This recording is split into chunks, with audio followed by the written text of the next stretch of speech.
Hello everyone. बेटा उस दिन मैंने क्लास लिया था ट्यूसडे को, लेकिन पता नहीं कुछ टेक्निकल फॉल्ट की वजह से उसको कहीं और लोड करना था। बस उसी बीच में पता नहीं क्या हुआ, डिलीट हुआ कि क्या हुआ पता नहीं चला। तो वो क्लास तो गायब हो गया यूट्यूब से। अब क्या हुआ वो थोड़ा सा मेरे स्टाफ नहीं समझ पाए, या फिर नया स्टाफ था उसने कुछ कर दिया। तो मैंने सोचा है उसको मैं रिपीट कर दूं और उसके साथ फिर आगे बढ़ जाऊंगी, ठीक है। बेटा एक तो ये मेरा बैच आया हुआ है नया, और इसके 3 डेमो ऑलरेडी आपके यूट्यूब पे हो चुका है। और ये शाम को 5:30 बजे है। कल शाम को 5:30 बजे इसका आखिरी डेमो होगा यूट्यूब में। आप उसका क्लास कर लेना। 3rd डेमो होगा, 2 ऑलरेडी हो चुका है। हम लोग ऑलरेडी कर चुके थे।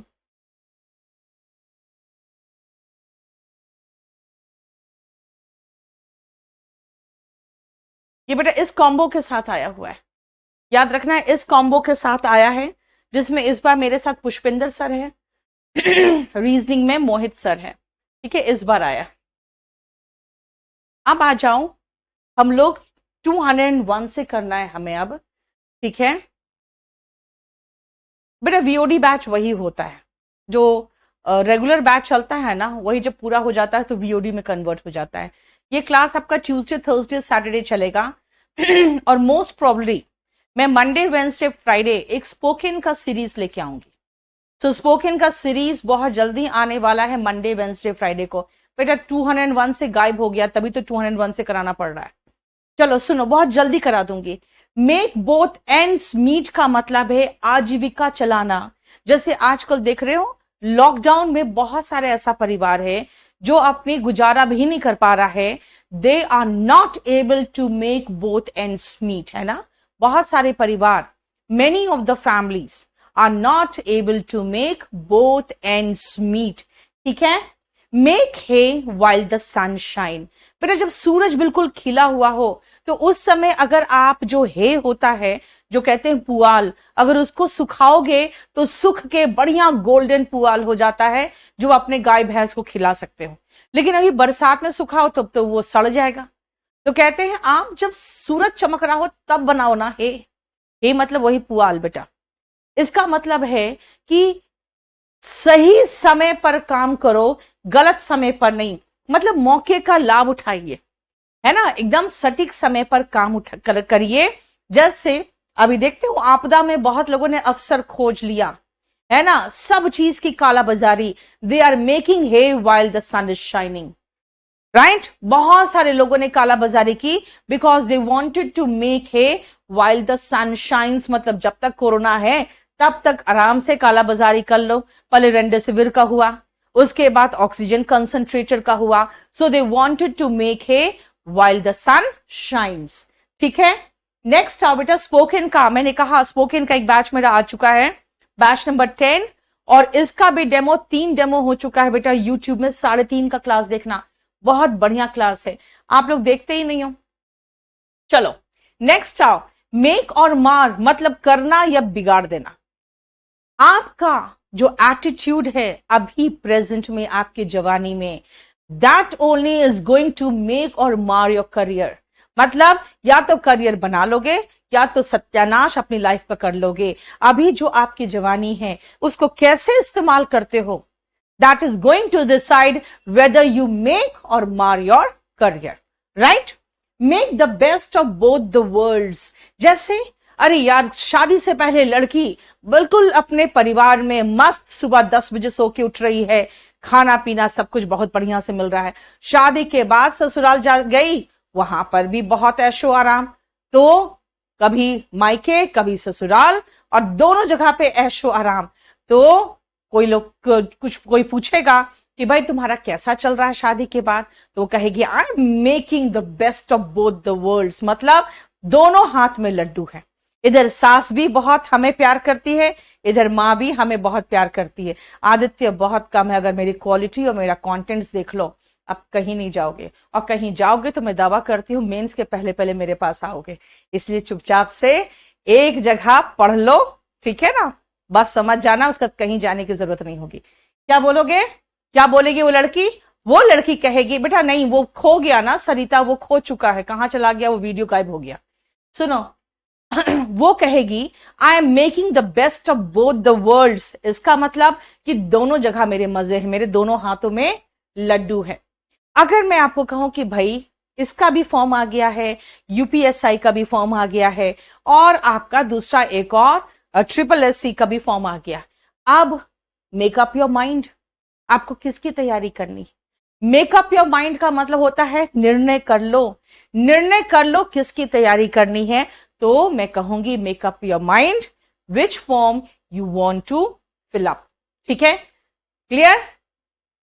अब आओ मैन पर बेटा, याद रखना अगर यहां पे कोई महिला आ जाए, अगर यहां कोई महिला आ जाए तो वुमन लगा देना मैन की जगह पे, यानी वो सब पर लागू होगा। और मैं आपको अलग एग्जांपल्स दूंगी, इसीलिए कोई प्रॉब्लम नहीं है, आराम से भी पढ़ाई करो मेरे साथ, आप मजा उठाओगे। क्यों?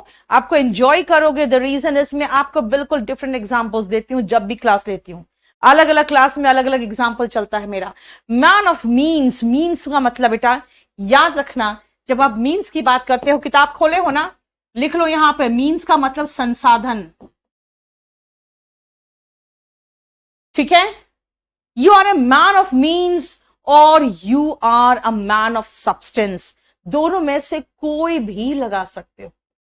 सब्सटेंस, मैन ऑफ मीन्स और मैन ऑफ सब्सटेंस का मतलब होता है धनी व्यक्ति, जिनकी चीजें, जिनके पास सब्सटेंस यानी वस्तुएं हैं, जिनके पास संसाधन है। ठीक है ना? आप किसी बहुत बड़े लीडर से नहीं लड़ सकते, why? Because they are man of means, उनके समृद्ध व्यक्ति होते हैं। ठीक है ना? आप किसी बहुत धनी व्यक्ति से लड़ना बहुत मुश्किल है, because he can hire top notch lawyers, the most experienced lawyers of Supreme Court. They are men of means. Men आ गया ना, दे लगाया मैंने, तो they are men of means, यानी he is a man of means. He can defeat you in any case because he can hire any experienced and top class lawyer. समझ में आया? Yes, woman या women लगा होगा अगर महिला की बात करोगे बेटा। मैन ऑफ आयरन, आयरन बेटा लोहा के लिए, अपनी मजबूती के लिए जाना जाता है ना? अगर सरदार पटेल की बात करोगे तो क्या कहोगे? He was a man of iron, दृढ़ इच्छा शक्ति का व्यक्ति था वो, है ना? उन्होंने कहा कि यार मैं दिखाऊंगा कैसे हैदराबाद को इंक्लूड करता हूं मैं इंडिया में, मैं वो सब चोचलेबाजी नहीं है कि आपके लिए अलग संविधान बनेगा, आपके लिए अलग से झंडा होगा, वो कश्मीर वाला चोचलाबाजी मैं नहीं करूंगा। एंड उन्होंने जो किया उसके कारण आज हमें कोई प्रॉब्लम नहीं हो रहा है अगर हम इंडिया के नीचे चले जाए तो, because he was a man of iron. Man of iron का मतलब होता है दृढ़ इच्छा शक्ति वाला व्यक्ति, जो आयरन की तरह बिल्कुल एकदम दृढ़ हो। ठीक है, मैन ऑफ लेटर्स कर दो बेटा, इसी में गलती हुआ था ना, याद है ना? मैन ऑफ लेटर्स, लेटर नहीं लेटर्स, क्योंकि लेटर का मतलब चिट्ठी होता है, लेटर का मतलब अक्षर होता है, तो चिट्ठियों की बात करोगे तो लेटर्स हो जाएगा। और मैं ए बी सी डी जैसे बात करने लगू सबका, तो 26 लेटर्स है इंग्लिश अल्फाबेट में, राइट? लेकिन लेटर्स, खाली लेटर्स वर्ड लगाओगे तो ये ऐसा नाउन है जो प्लूरल फॉर्म में +1 मीनिंग लेता है, यानी एक और मीनिंग लेता है। लेटर्स का मतलब साहित्य। पहले जमाने में जो पढ़े लिखे लोग होते थे, चलो इंडिया की बात कर लू मैं, वेद पुराण ये सब पढ़े होते थे, है ना? तो मैन ऑफ लेटर्स होते थे, वो मैन ऑफ लेटर्स होते थे, यानी लर्नेड पर्सन। देखो लर्नेड पर्सन का मतलब होता है पढ़ा हुआ व्यक्ति। ठीक है, वॉल्यूम 1 ले या क्लास नोट्स, बेटा दोनों लेना पड़ेगा। वॉल्यूम 1 में वोकैबुलरी है, क्लास नोट्स में याद रखना वोकैबुलरी नहीं है, क्योंकि क्लास नोट्स 512 पेज का मेरा सिर्फ और सिर्फ ग्रामर ही हो गया। अब आपका वोकैबुलरी, नीतू सिंह वोकैब तैयार हो रहा है, बहुत बढ़िया बुक। अभी ये स्पोकन का बुक तैयार किया है मैंने, ये करीबन 450 पेज का बुक है, जिसमें अराउंड 95 पेजेस तो सिर्फ डिक्शनरी है, वो भी स्पोकन डिक्शनरी, और कोई डिक्शनरी नहीं। ठीक है, ये आप चाहो तो kdpublication.com से बुक कर सकते हो। आ जाओ man of parts. Man of parts का मतलब होता है जो गिफ्टेड पर्सन है, टैलेंटेड पर्सन है, क्वालिटीज अ टैलेंटेड पर्सन, जिनमें बहुत सारे टैलेंट्स आपको दिखेंगे और आपको लगेगा यार ये पढ़ा लिखा भी है ना, इसको बहुत कुछ आता है। जैसे मैंने एग्जांपल दिया था सुशांत सिंह, है ना, क्या था, Sushant Singh Rajput was a man of parts, इसलिए लोग उस पर फिदा थे, क्योंकि लड़के कहते थे अरे यार ये तो पढ़ा लिखा भी है, ये इंजीनियरिंग बैकग्राउंड से है, ये क्वांटम फिजिक्स भी जानता है और ये इतना बढ़िया एक्टिंग भी जानता है। धोनी में उसने बल्ला भी चलाना सीख लिया, तो हेलीकॉप्टर शॉट जो है ना, तो इसका मतलब है ही was a man of parts, man of spirit. Spirit मतलब यार होना चाहिए। अगर आप बिल्कुल निराश से बैठे हुए हो ऐसे लिख रहे हो, मैं कहूंगी यार तुम स्पिरिट ही नहीं दिखता है तुम में। स्पिरिट का मतलब होता है जोश। मैन ऑफ स्पिरिट होगे आप, तभी आप लाइफ में कुछ कर सकते हो, है ना। अगर मैं कहूं यार मुझे अपने बिजनेस के लिए ऐसे लोग नहीं चाहिए, I just need man of spirit, इसका मतलब जिसमें जोश हो, उत्साह हो, कुछ करने की लालसा हो, जिसमें वो एंथुसियाज्म दिखे मुझे, वो मैन ऑफ स्पिरिट होता है। मैन ऑफ स्ट्रॉ, बेटा स्ट्रॉ का मतलब तिनका होता है। अब सोचो तिनका ऐसे मोड़ोगे ऐसे मुड़ जाएगा, ऐसे मोड़ोगे ऐसे मुड़ जाएगा, इसका मतलब यार उसमें कुछ है ही नहीं जान। कैसा जान, एकदम कैरेक्टरलेस है, उसको कोई भी आसानी से तोड़ सकता है, थोड़ा सा पैसा देगा वो हमारा सारा राज बक देगा, ठीक है ना, उस पर आप भरोसा नहीं कर सकते हो। इसका मतलब है कि कुछ लोग ऐसे होते हैं जो मैन ऑफ स्ट्रॉ होते हैं, वो आदमी जो भरोसे के लायक नहीं हो।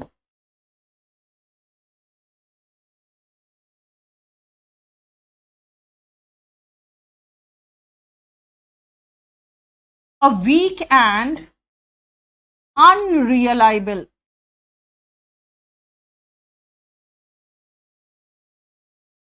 ठीक है, अनरिलायबल पर्सन, क्या आप बोल रहे हो बेटा, is a man of straw. किसी का नाम ले लो, सी सैट के लिए बेटा वो तो ऐसे ही हो जाता है एसएससी वालों का।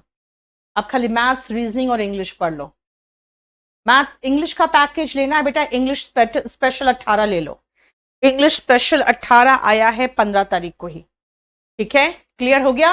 नेक्स्ट आओ, मैन ऑफ द वर्ल्ड। मैंने क्या कहा, मैन ऑफ स्ट्रॉ कौन है, वैसा व्यक्ति जिसका कोई भरोसा नहीं कब टूट जाए, है ना, कब आपसे धोखा कर जाए। देखे हो भी ममता बनर्जी को क्या हालत हुई उसकी, she is a women of iron, पिछले पेज में था, she is a women of iron but she had many main of straw in her party. सब टूट के गए और सबने बीजेपी का साथ दिया।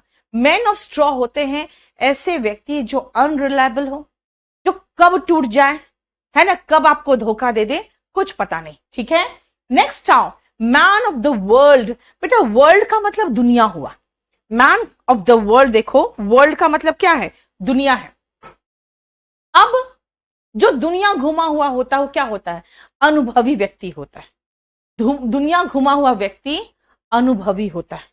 इसीलिए अगर आप कोई मैन ऑफ द वर्ल्ड की बात कर रहे हो, चाहे वो दुनिया घुमा हो चाहे नहीं घुमा हो, वो अनुभवी है ना, यानी कि an experience person. Trust your father, he is a man of the world. अपने फादर पे भरोसा करो यार, वो मैन ऑफ द वर्ल्ड है।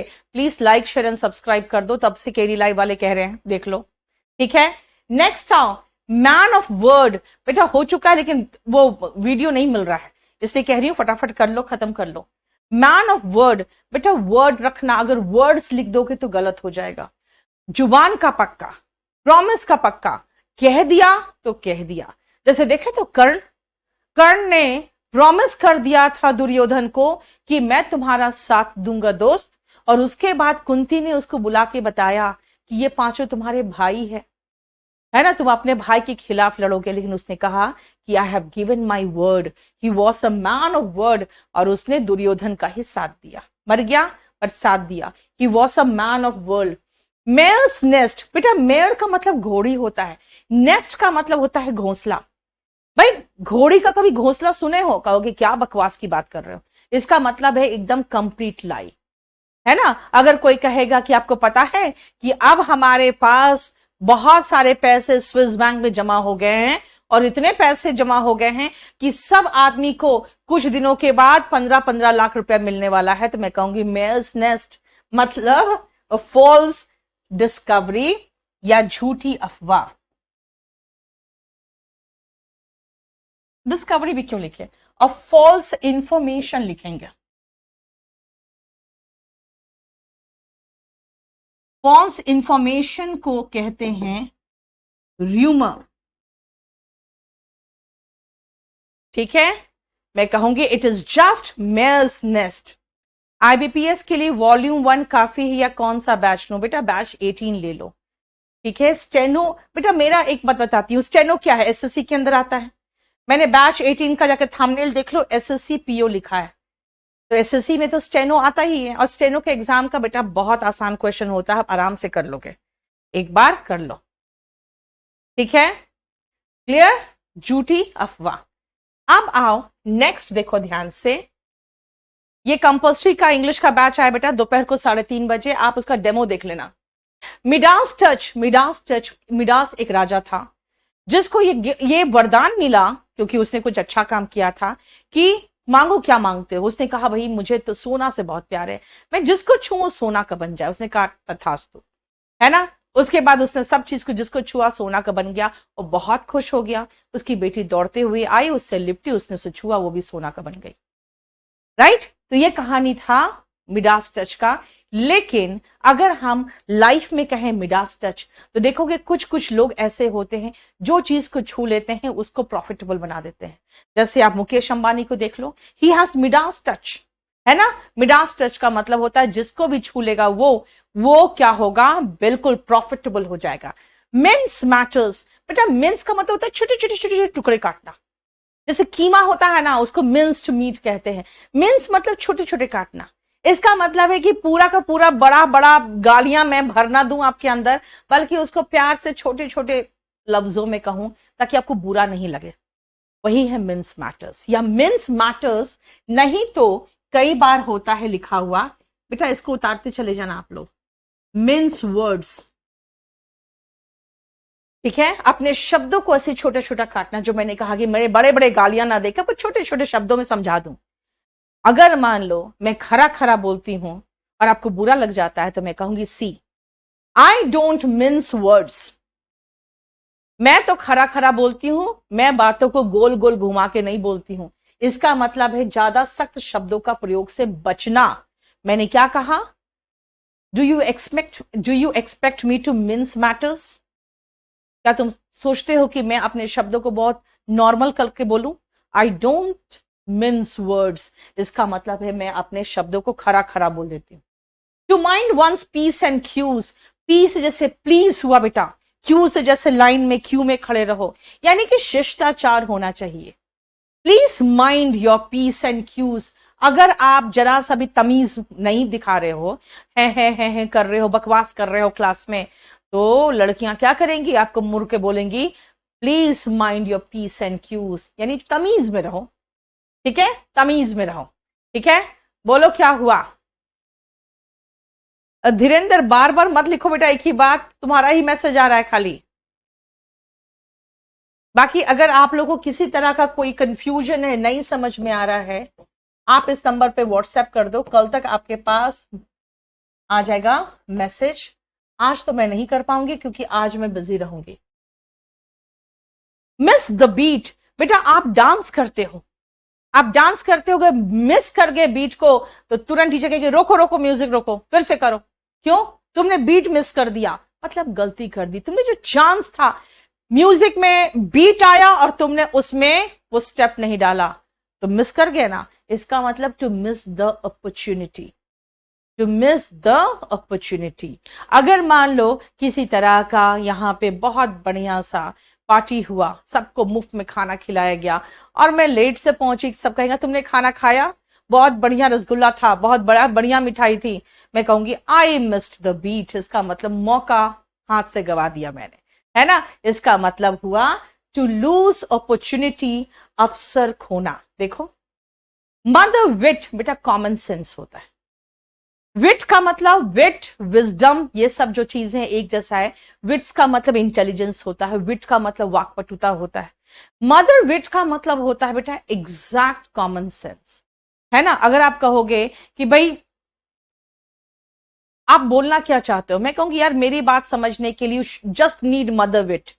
यानी अगर आप में थोड़ा सा कॉमन सेंस, क्या होता है रीजनिंग में बच्चे बड़े कंफ्यूज रहते हैं, मैं कहूंगी यार लॉजिकल रीजनिंग में क्या तुम लोग कंफ्यूज रहते हो, you just need to have mother wit. सिर्फ तुम्हें कॉमन सेंस होगा तो लॉजिकल रीजनिंग कर लोगे, है ना। यानी कि मदर विट का मतलब होता है common sense. Move heaven and earth, जैसे होता है पूरे सर पर घर उठा लिया, भाई इसके लिए चॉकलेट ला दो, otherwise he will move heaven and earth, है ना। समटाइम्स छोटे छोटे खिलौने के लिए बचपन में आप क्या करते थे, वहीं पर पसर जाते थे, you moved heaven and earth, है ना, for video games and for toys, right. One word substitution, बेटा पहले एक तो खत्म करें, इसके बाद इस चैप्टर के बाद पता मैं कहां जाऊंगी, इस चैप्टर के बाद मैं चलूंगी उसमें नरेशन में, ठीक है। देखो बेटा एक स्टैटिक जीके का बैच आ रहा है जिसमें आप यूपीएसआई से लेके सीजीएल तक सब कुछ इसमें कवर्ड है, ध्यान रखना। नेक्स्ट आओ 221, मच क्राई एंड लिटिल वुल, मतलब इसका देखो, इसको भी सही कर लेना, एग्जैक्ट, ऊंची दुकान फीका पकवान, ठीक है। कई ऐसे पिक्चर्स आए हैं, बड़ा हंगामा, बहुत एकदम सलमान खान का पिक्चर है और ये है और वो है, उस पिक्चर में सिटी मार गाना है ना, राधे का, उसमें सलमान खान ये रोल किया है। जाके देखा, हाय राम ये क्या है। आप पूछोगे मैम पिक्चर कैसी लगी, मैं कहूंगी much cry and little wool, much ado about nothing यार, ऊंची दुकान फीका पकवान, जिसको कहते हैं खोदा पहाड़ निकली चुईया, ठीक है। लेकिन ठीक है, मैंने क्या कहा, आपने कहा मैम कितना बढ़िया है, बताइए पिक्चर बहुत अच्छा लगा क्या, इसमें ये गाना है वो गाना, मैं कहूंगी यार मच एडो अबाउट नथिंग था, मच क्राई एंड लिटिल वुल था, ठीक है। नैरो एस्केप, अगर किसी का एक्सीडेंट होता है और वो बाल बाल बच गया, बस थोड़े से बच गया, थोड़े से के लिए, या मान लो किसी तरह का कोई प्रॉब्लम हुआ और वो प्रॉब्लम से थोड़े से मार्जिन से बच के निकल आया, नौकरी छुट्टे से बच गई और किसी भी तरीके से वो बस बच गया, तो कहा क्या निकले, कहेगा निकल के, I had a narrow escape, I had a close shave, इसका मतलब बाल बाल बचा हूं मैं, ठीक है। To escape by a little margin, जिसको कहते हैं बाय अ विस्कर, एक और ईडियम इसका, बाय अ विस्कर, विस्कर मतलब समझते हो, हाँ, by a hair breath,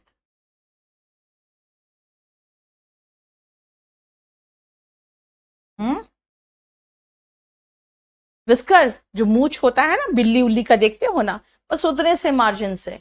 hair breath का मतलब समझते हो, जितना चौड़ा बाल है, कितना चौड़ा है, बोला कुछ भी चौड़ा नहीं, बस उतना से बचा हूं मैं, ठीक है। समझ में आया। एंट्रेंस की तैयारी, इब्नी आप मुझे व्हाट्सएप करो बेटा, एयरफोर्स का एग्जाम कब होगा वो तो आप देखो नोटिस में, मुझे नहीं पता। नेक्स्ट आओ निग्नैक, बेटा इस वर्ड को हम यूज करते हैं, जो व्यक्ति बोलता है ना निग्नैक, वो ये मीन करता है, लेकिन इसको सिर्फ इतना ही छोड़ दो, क्या, अफ्रीकन अमेरिकन के लिए नस्ल सूचक शब्द, जो ब्लैक लोग होते हैं ऐसे भी उन लोग के साथ बहुत खराब बिहेवियर होता है व्हाइट के द्वारा, कई देशों में और कई जगहों पर, है ना। हर कोई ऐसा नहीं होता, लेकिन कई लोग बहुत खराब व्यवहार करते हैं, तो वो क्या कहते हैं उनको, ए निग्नैग, ए निग्नैग, हेलो निग्नैग, मतलब उसको बेइज्जती करते हैं। निग्नैग सोचो नैगिंग से बना है, नैगिंग का मतलब होता है जो चिक चिक चिक चिक करते रहते हैं ना, कहते हैं व्हाई आर यू नैगिंग, तो कहते हैं ये सब बेकार परेशान करने वाले लोग हैं हमारे देश में घुस आए हैं, तो उनको क्या करते हैं, बेइज्जती करते हैं, हेलो निग्नैग बोल के, है ना, बेइज्जती करते हैं। ये नस्ल सूचक शब्द है,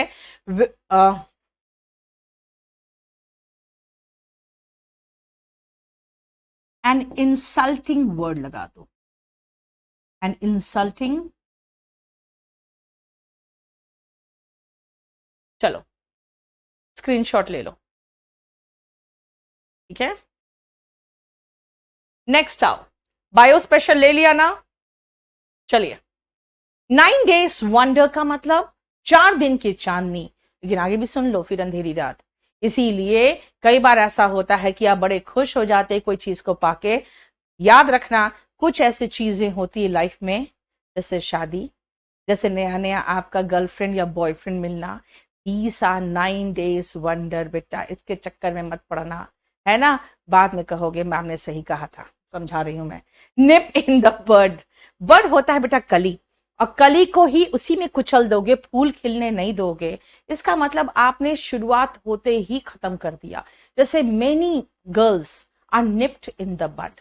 अगर कोई प्रॉब्लम है, किसी तरह कोई समस्या है, किसी तरह का आपको टेंशन हो रहा है या डिप्रेशन हो रहा है, मैं कहूंगी इमीडिएटली कंसल्ट अ डॉक्टर।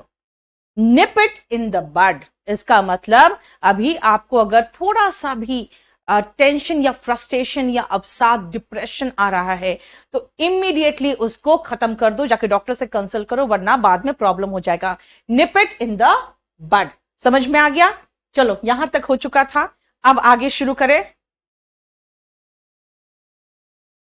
बेटा आकृति मैम का एग्जाम है अब,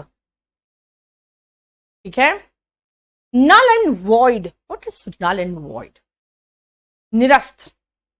जैसे आप अगर आईपीसी देखोगे, इंडियन पीनल कोड में चले जाओ, इंडियन पीनल कोड में आप 303 सेक्शन को ढूंढने की कोशिश करो, वहां पर लिखा रहेगा रिपील्ड। रिपील्ड का मतलब अब निरस्त है, खत्म है। अब 303 जो है सेक्शन वो प्रभाव में नहीं है।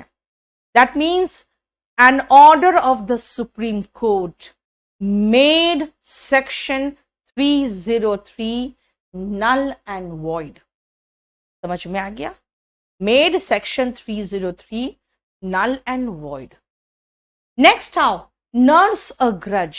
कई बार ऐसा होता है आपके दिल में किसी के लिए मैल हो, क्यों?